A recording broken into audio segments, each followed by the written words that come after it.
Assalamu alaikum, dear students. This is Khairul Islam before you. I hope that all of you are well by the grace of Almighty Allah in this critical situation. I hope that all of you are busy to your study and all of you are taking preparation for the coming examination. Today I will discuss about an important topic. The topic is right from verbs. প্রিয় শিক্ষার্থীরা, আজকে তোমাদের ইংরেজি second paper থেকে একটি গুরুত্বপূর্ণ topic যেটা হচ্ছে রাইট ফ্রম ভার্বস সেটা নিয়ে আলোচনা করছি।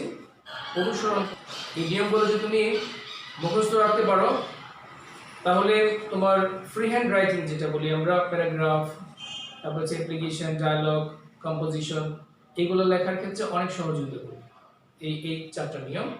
এছাড়া আমি ধাপে ধাপে আরো কয়েকটা নিয়ম দিব এই ভিডিও ক্লাসের মাধ্যমে। তো প্রিয় শিক্ষার্থীরা, কথা না বলি আমরা রুলসে চলে যাই। সবাই একটু বোর্ড দিকে তাকাও।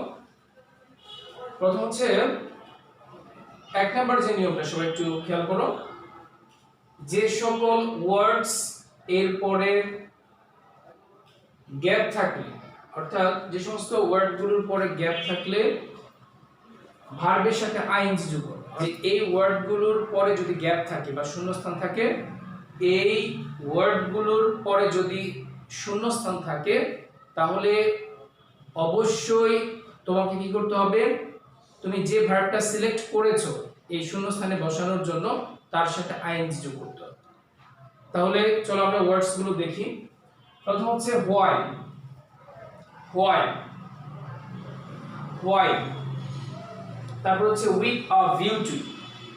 With a view to, look forward to, এরপর prefer, can not help, can not help, could not help, be plus used to. এখন বি প্লাস ইউজ টু বলতে আমরা কি বুঝলাম?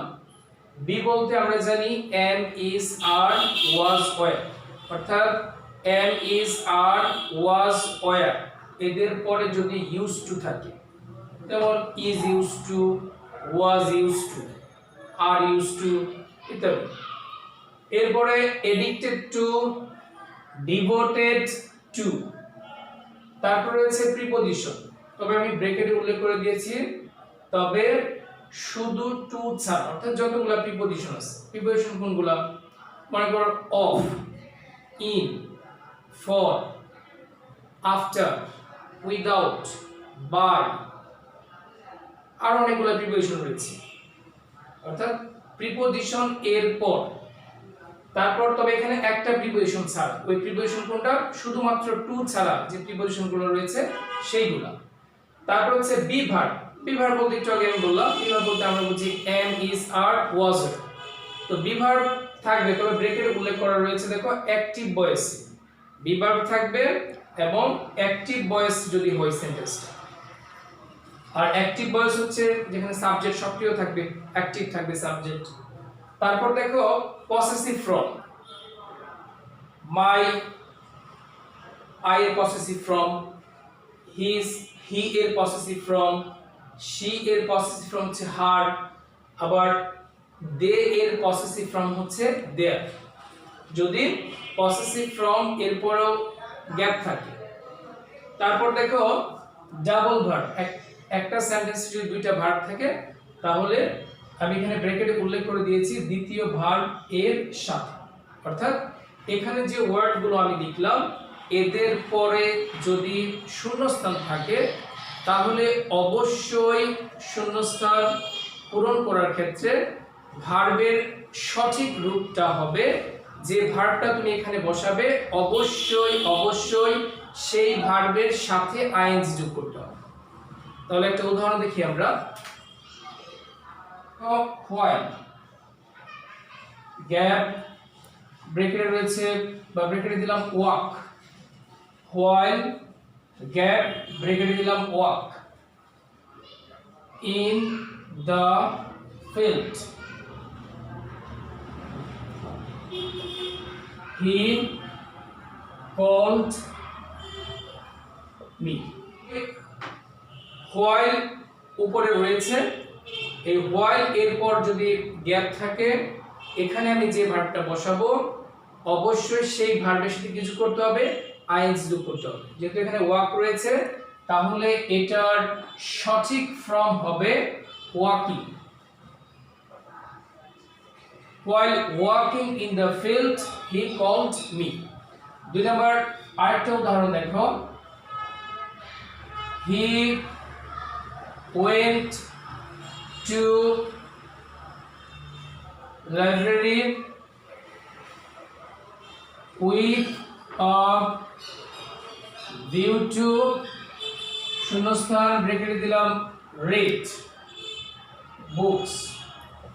তাহলে এখানে প্রিয় শিক্ষার্থীরা খেয়াল করো, এখানে শূন্যস্থানের পূর্বে রয়েছে with a view to।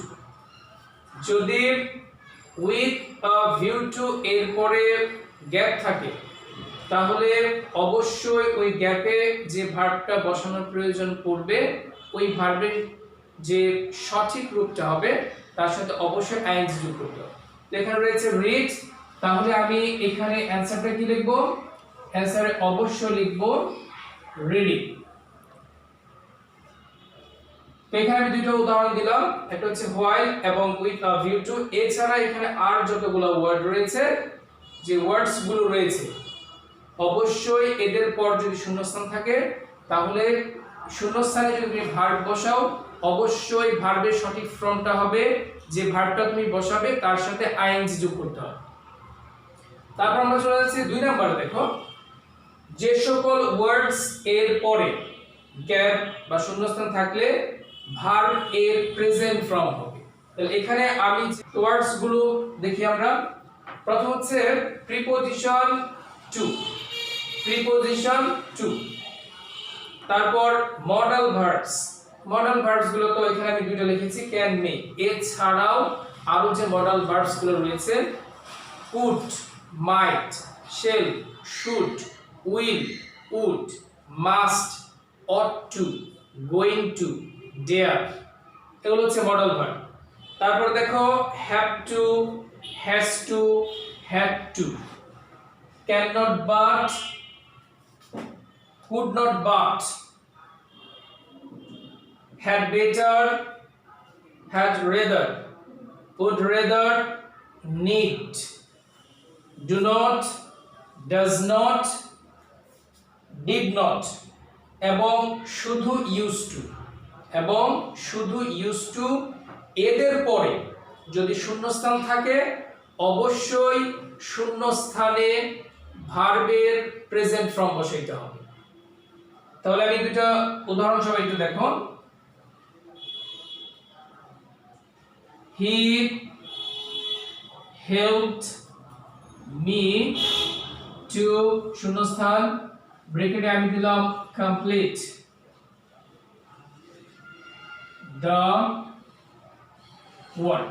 তাহলে এখানে প্রিয় শিক্ষার্থীরা একটু খেয়াল করো সবাই, টু রয়েছে প্রিপোজিশন, এরপরে শূন্যস্থান, আর ব্রেকেটে ভার্ব দেওয়া আছে কমপ্লিট, আর কমপ্লিট হচ্ছে ভার্বের present form.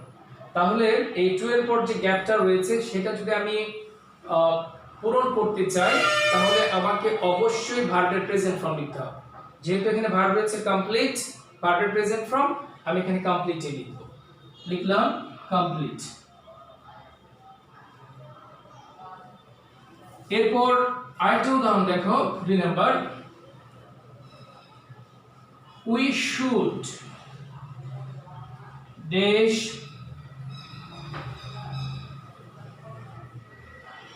respect our parents। তো প্রিয় শিক্ষার্থীরা এখানে আরেকটা সেন্টেন্স লিখলাম আমি।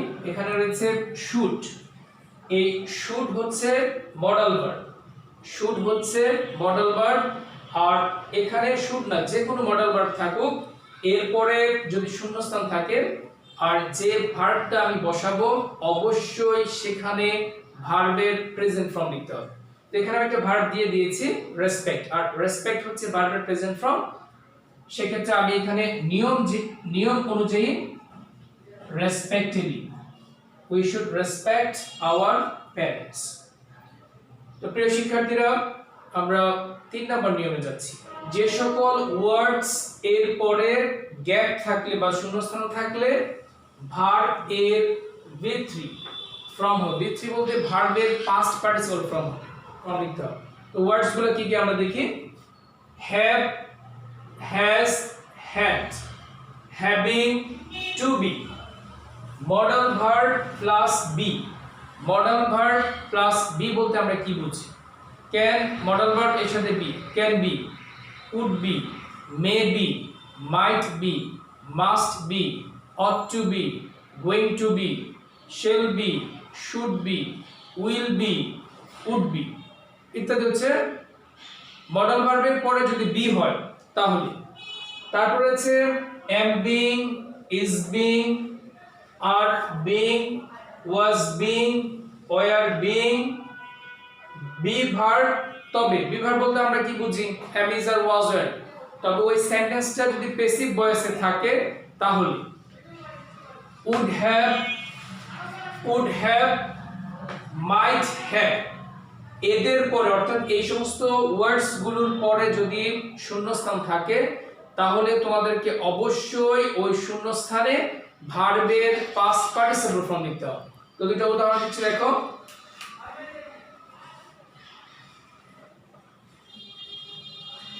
He has, ব্রেকেট হচ্ছে finish, the work in time। আরেকটা উদাহরণ দিচ্ছি, দেখো। having শূন্যস্থান ব্রেকেট লিখলাম forget, him, comma, I went out। তারপর দেখো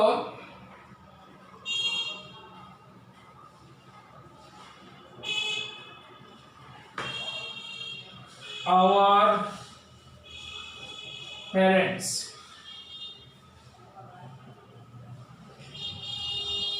should be শূন্যস্থান ব্রেকেট হচ্ছে রেসপেক্ট বাই আস। তো প্রিয় শিক্ষার্থীরা, তিনটা উদাহরণ খেয়াল করো। হি হ্যাজ, এই হ্যাজ রয়েছে, তো হ্যাজ এর পর গ্যাপ, তাহলে অবশ্যই এই গ্যাপের মধ্যে আমি যে ভার্বটা বসাবো তার পাস্ট পার্টিসিপল ফর্ম করতে হবে। যেহেতু এখানে ভার্ব আমি দিয়েছি ফিনিশ, আর ফিনিশ এর পাস্ট পার্টিসিপল ফর্ম হচ্ছে ফিনিশড। তাহলে আমি এখানে লিখলাম finished।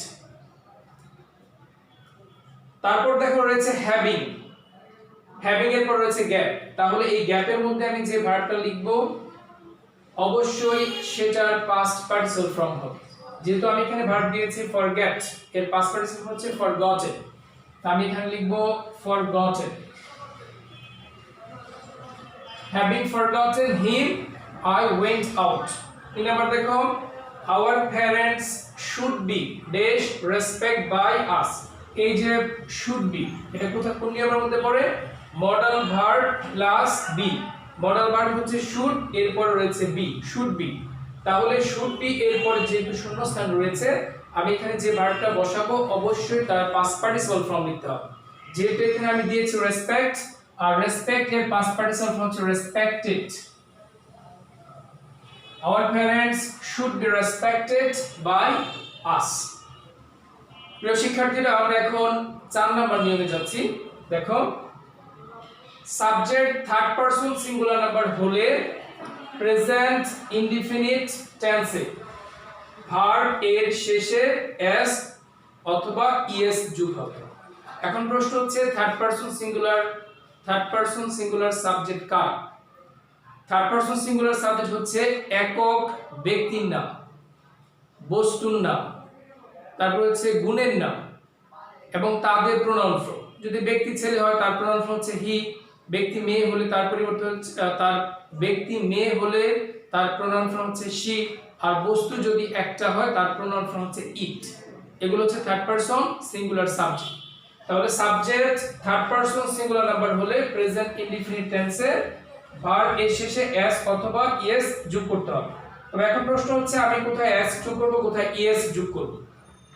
তো তোমাদের সুবিধার জন্য আমি লিখে দিয়েছি, দেখো যদি ভার্বের শেষে o x ch double s sh এই লেটারস গুলো থাকে, এই লেটার বা লেটারস গুলো থাকে, তাহলে অবশ্যই ভার্বের শেষে কিছু করতে হবে es। আর বাকি সব জায়গায় অর্থাৎ এই লেটার গুলো ছাড়া যে ভার্ব গুলো রয়েছে, অর্থাৎ ভার্বের শেষে যদি এই লেটার্স গুলো বসে তাহলে অবশ্যই সেখানে es যোগ করবে। আর যদি এই ভার্বের শেষে এই লেটার বা লেটার্স গুলো না থাকে তাহলে অবশ্যই শুধু s যোগ করবে। যেমন ধরো এখন আমরা উদাহরণ লিখছি, হাসান শূন্যস্থান ব্রেকেট হচ্ছে গো টু স্কুল এভরিডে। তারপরে আরেকটা উদাহরণ লিখছি, হি ড্যাশ ব্রেকেট দিলাম প্লে